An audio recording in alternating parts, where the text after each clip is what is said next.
पिकांसाठी मायक्रोबियल इनोक्युलंट्स वापरले आहेत का? तुमच्या पिकांसाठी आणि जमिनीसाठी नवा प्रयोग करण्याचा विचार केला आहे का? मग विचार करा मायक्रोबियल इनोक्युलंट्स बद्दल।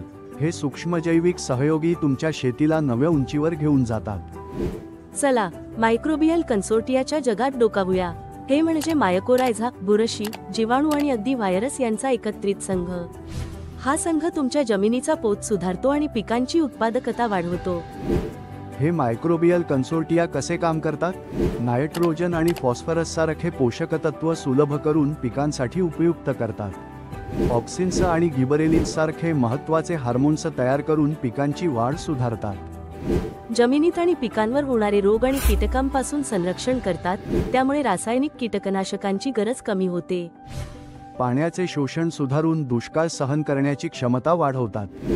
हे सूक्ष्म सहयोगी म्हणजे तुमच्या पिकांसाठी नैसर्गिक संरक्षण आणि आधार यंत्रणा आहेत। याचा उपयोग करून रासायनिक खतांवरील अवलंबित्व कमी करा आणि पर्यावरणासाठी एक सकारात्मक पाऊल उचला। तुम्ही तुमच्या शेतीत मायक्रोबियल इनोक्युलंट्स वापरले आहेत का? तुमचे अनुभव, प्रश्न किंवा शंका कमेंट्समध्ये नक्की शेअर करा। चला एकत्र येऊन शेतीत नवीन तंत्रज्ञानाचा लाभ घेऊया। मायक्रोबियल कन्सोर्टिया वापरून तुमच्या पिकांचे आरोग्य सुधारायला सुरुवात करा। आजच तुमच्या शेतीत हा प्रयोग करा। तुमचे विचार, अनुभव किंवा प्रश्न कमेंट्समध्ये शेअर करा। नैसर्गिक पद्धतींनी पिकांची प्रतिकारशक्ती व टिकाव वाढवण्याबद्दल एकत्र शिकूया।